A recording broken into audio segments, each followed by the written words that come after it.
हरे कृष्णा। भगवत गीता की इस वीडियो में हम शुरू करेंगे 14वें अध्याय का 9वां श्लोक। हम पिछले श्लोकों में थोड़ा थोड़ा सतोगुण के बारे में, रजोगुण के बारे में, तमोगुण के बारे में पढ़ चुके हैं। अब भगवान 9वें श्लोक में उसको समराइज कर रहे हैं कि हे भरत पुत्र, सतोगुण जो है वो मनुष्य को सुख से बांध लेता है। देखो, सतोगुणी व्यक्ति समझदार व्यक्ति, ना किसी का बुरा करता, ना फालतू ज़रूरत से ज़्यादा एफर्ट करता। ज़रूरत से ज़्यादा एफर्ट करने में भी कई बार लॉस हो जाता है हेल्थ का, वेल्थ का। तो सतोगुणी व्यक्ति तो समझदार होता है। अब जो समझदार होगा वो अपने पैसे बचा के एक अच्छी प्रॉपर्टी बना लेगा, अच्छा काम कर लेगा, किसी का बुरा करता नहीं, किसी से दुश्मनी नहीं, शांत रहेगा, संतुष्ट रहेगा, जैसा मैंने कहा अच्छे काम करेगा। लेकिन सुख का अनुभव भी उसको बांध देगा और उसको ये लगेगा कि हाँ, ये जो जैसा जीवन चल रहा है ठीक है।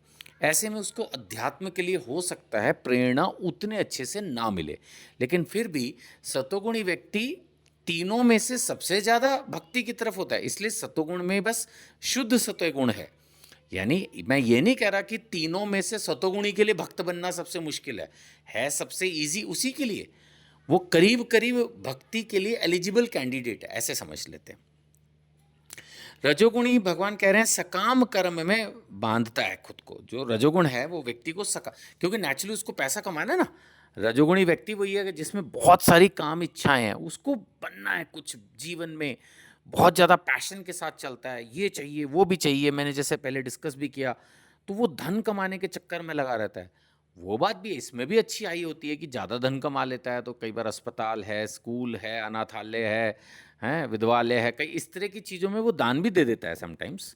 और मतलब कई बार चाहे आउट ऑफ अपना नाम कमाने के लिए ही सही, वो मंदिरों वगैरह में भी दान दे देता है। तो ऐसा नहीं है कि ये व्यक्ति भी बहुत बुरे होते हैं जी, बिल्कुल ही।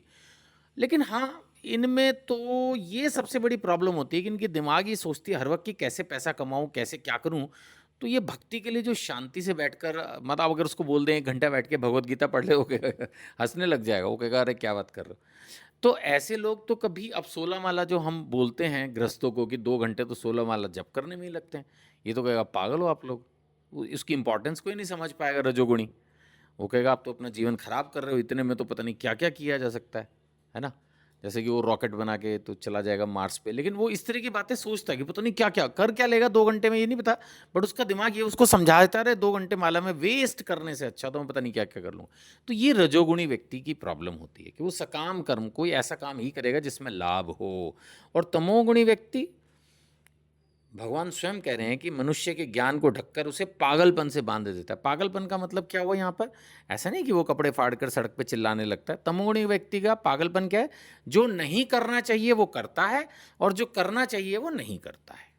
बस ऐसे समझ लो, यही है मोहित होना, सही को सही ना समझ पाना, गलत को गलत ना समझ पाना। तो नेचुरली व्यक्ति उल्टा करेगा, कुछ भी करेगा, तो फिर वो व्यक्ति हो गया तामसी। मैंने पहले भी कहा, यही बात मैंने भगवत गीता के 14वें अध्याय के 10वें श्लोक से प्रेरणा लेके बताई थी कि ऐसा नहीं होता कि कोई भी व्यक्ति सिर्फ सतोगुणी हो, या कोई भी व्यक्ति सिर्फ रजोगुणी हो, या कोई भी व्यक्ति सिर्फ तमोगुणी हो। आम तौर पर इसमें एक मिश्रण चलता है ना। तो यही 10वें श्लोक में भगवान कह रहे हैं कि 14वें अध्याय के 10वें श्लोक में भगवान क्या कह रहे हैं? भगवान कह रहे हैं कि हे भरत पुत्र, कभी कभी सतोगुण, रजोगुण, कभी कभी क्या करें भगवान, सतोगुण, रजोगुण और तमोगुण को परास्त करके प्रधान बन जाता है। यानी कि सतोगुण इतना प्रभावी हो जाता है कि व्यक्ति मेनली सतोगुणी ही हो जाता है। धीरे धीरे वो सकाम कर्म छोड़ने लगता है, आलस्य, निद्रा, ये सब छोड़ने लगता है और एक सतोगुणी व्यक्ति बन जाता है। लेकिन तब भी ऐसा नहीं है कि जो सतोगुण में चला गया उसका रजोगुण और तमोगुण बिल्कुल खत्म हो जाएगा, ऐसा बहुत कम होता है। इसी तरह से भगवान कह रहे हैं कि जो कभी रजोगुण जो है वो सतो और तमो को परास्त कर देता है। कई बार लोग सीधे साधे जीवन जी रहे होते हैं, संतुष्ट होते हैं, अचानक कोई संग ऐसा मिल गया, कोई सिचुएशन ऐसी बन गई कि फिर वो रजोगुणी बन जाते हैं। और कभी कभी ऐसा होता है कि तमोगुण सतो और रजो को परास्त कर देता है। बिल्कुल, अब हम पढ़ते ही हैं ना अजामिल की कथा। अब वो तो सतोगुणी था, भक्ति भी कर रहा था कुछ हद तक, लेकिन अब उसको बाय द वे वो वैश्या का संग मिल गया तो वो तो रजोगुणी और तमोगुणी बन गया। सतोगुण छोड़ ही दिया उसने, सारी भक्ति पूजा सब छोड़ छाड़ दिया, माता पिता की सेवा छोड़ दी, है ना। तो ऐसा उदाहरण शास्त्रों में भी मिलता है और जीवन में भी हम देखते हैं। और कई बार हमारे अपने जीवन में भी ये उतार चढ़ाव होते हैं। कभी कभी हमारा बड़ा अच्छा चल रहा होता है, हम सतोगुण शुद्ध सतोगुण में होते हैं, भक्ति कर रहे हैं, सब कर रहे हैं, अचानक हम बहुत ज़्यादा पैसा कमाने के पीछे पागल से हो जाते हैं, रजोगुणी बन जाते हैं। और कई बार तो ऐसा कुछ सिचुएशन आ जाती है कि सब कुछ छूट छाट जाता है। आपने भी शायद अपने जीवन में महसूस किया होगा ये उतार चढ़ाव। तो ना ये यही तो भगवान ने कहा 14वें अध्याय के शुरू में कि ये जो प्रकृति में जब हम आते हैं ना, तो ये तीनों गुणों में बंद से जाते हैं और ये उतार चढ़ाव चलता ही रहता है। उतार चढ़ाव चलता ही रहता है। यही भगवान इसमें कह रहे हैं कि कभी सतोगुण प्रधान है, कभी रजोगुण प्रधान है और कभी तमोगुण प्रधान है। तो भगवान यही कह रहे हैं, इस प्रकार श्रेष्ठता के लिए निरंतर स्पर्धा चलती है, यानी इनका रेशियो बदलता रहता है। कभी कोई 90% ऐसे समझ लो कि सतोगुणी होगा, कभी कोई 10% ही सतोगुणी रह जाएगा। ऐसे उतार चढ़ाव चलते ही रहते हैं। तो स्थिरता कैसे आएगी भक्ति में? भक्तों के संग से आएगी, भक्ति के विधि विधानों से आएगी। हाथ के अगर दिमाग में क्वेश्चन आ रहा हो कब इसका इलाज क्या है, इलाज तो वही है ना, पूरी भगवत गीता में 10 बार पढ़ते हुए आ रहे हैं।